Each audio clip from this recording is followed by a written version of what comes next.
Today I'm going to mount the new inverter.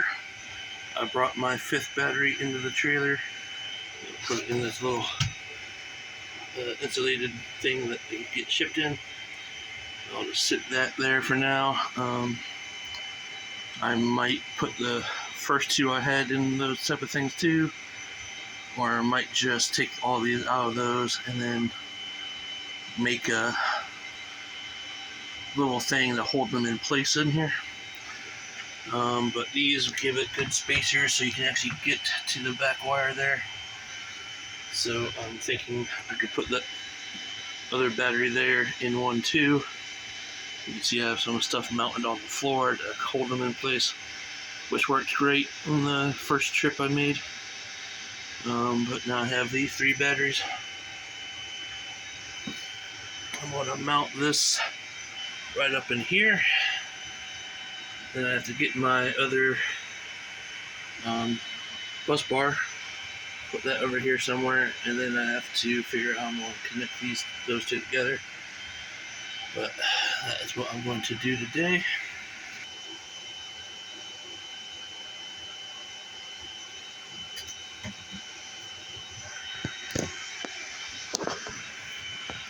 As you can see, all the noise you're hearing is coming from this inverter.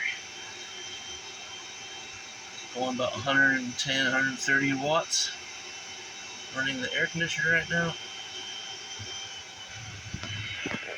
This one is much quieter. I showed it in one of the last videos. You can barely hear the fan when it kicks on.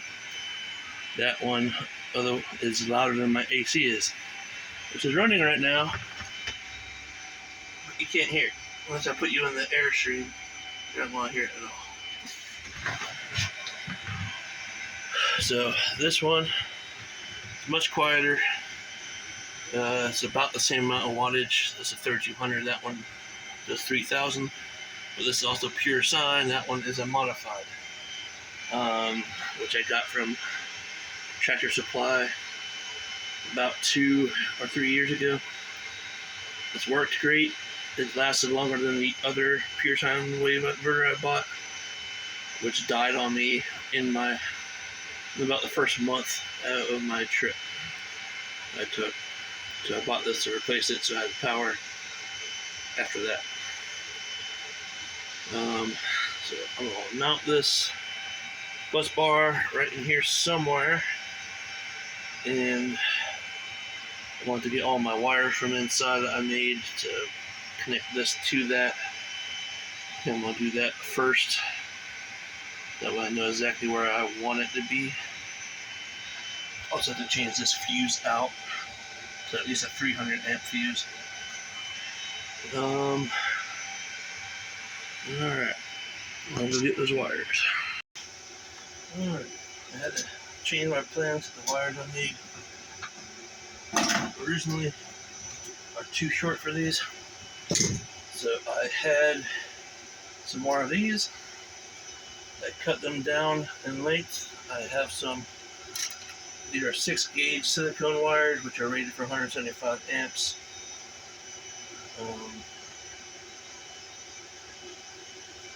And I had some, don't know if that'll be able to pick up the size, but 6-gauge.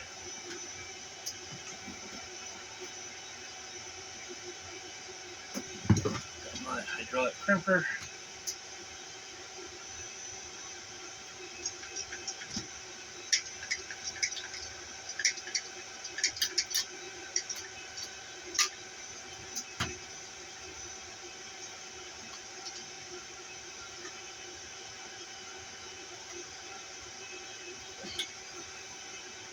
Test it. It's nice and tight.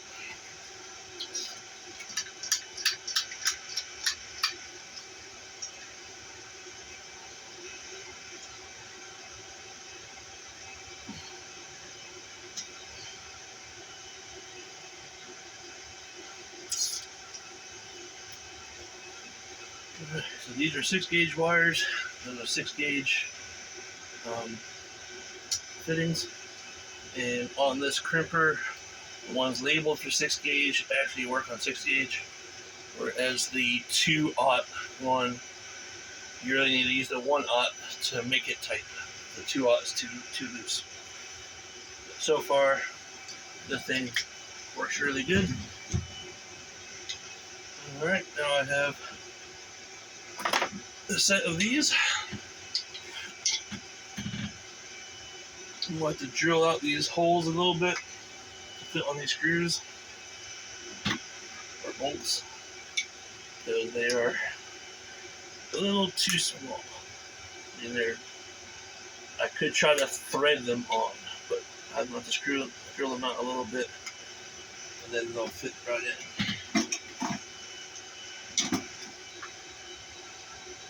Do this.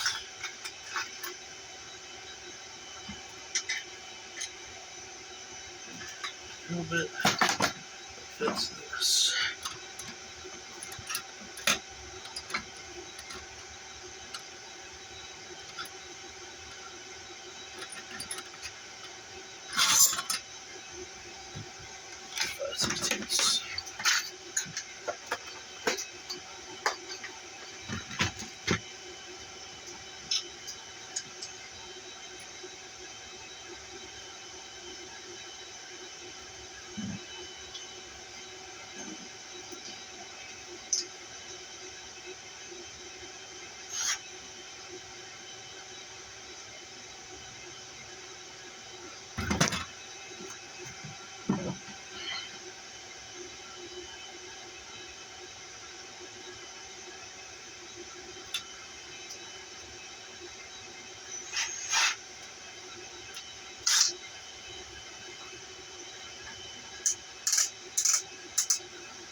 Get my wrenches to tighten those down.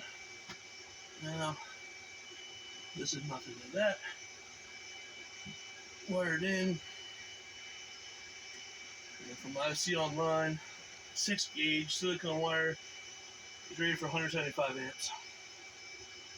Same with the 2/0 non-silicone wire. This is the battery cable.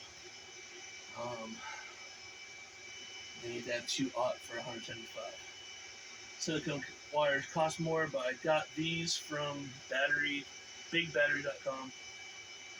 They came in a parallel cable here that I bought a long time ago. Might have got it from Battery Evo. Pretty sure it was big battery though.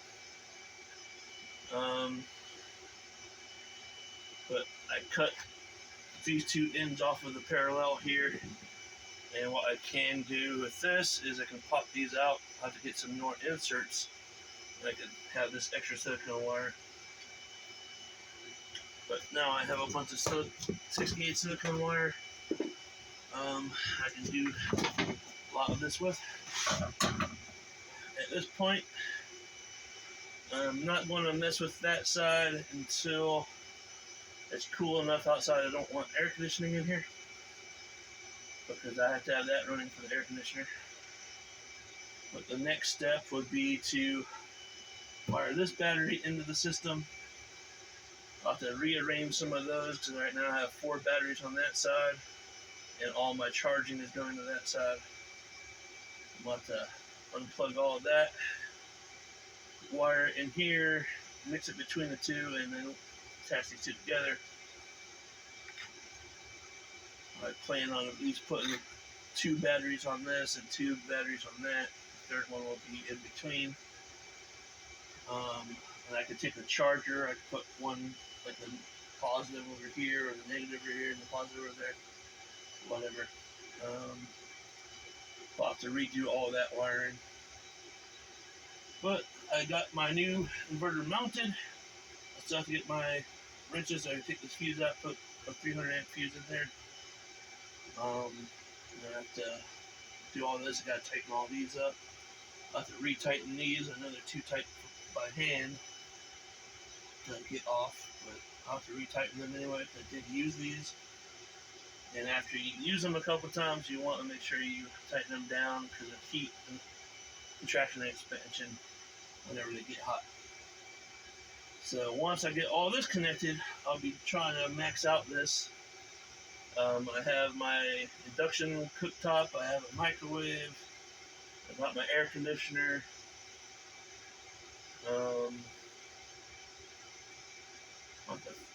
Might have to find something else to max it out at 3,000 watts. I have some 5/16 screws holding this in. I've got little cushions that this came with this in there on the front and back. You can see this one has 4 outlets on it. It also has this thing I can hot put wire straight to this. I can power a load with that, so I don't have to take an outlet. This one does not have any USB ports on it, like that one does. It has 1, but I do have that up there that has 2 on it, and I have my City DC control box that has 6 USB ports on it. 4, I think 2 quick charge, 2 regular, and 2 USB-C at 45 watts. Or it might be 35 watts. But I'll have plenty of USBs in here when I attach that. I have that over there. That over that area is going to be where my bed is going to be. So that would be close to my bed. I can just put that in there when I need to charge it. And I could turn it off at night or whatever, so I don't have to worry about the lights. My other one will probably be over here somewhere in this area, and that will take care of that stuff. Because this is so far up this way, I'll probably have to put my shelf over there, which means I have to move that stuff. But that's alright.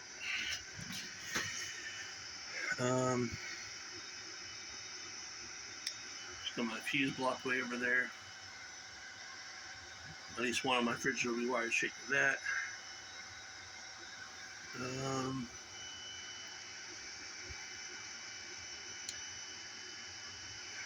I've got 2 battery chargers up there and everything else. My 3 solar charge controllers. The batteries are at 13.2 volts. That's reading 13.1, 0.4, and 30 watts. You can hear it's still running just as loud as it was before.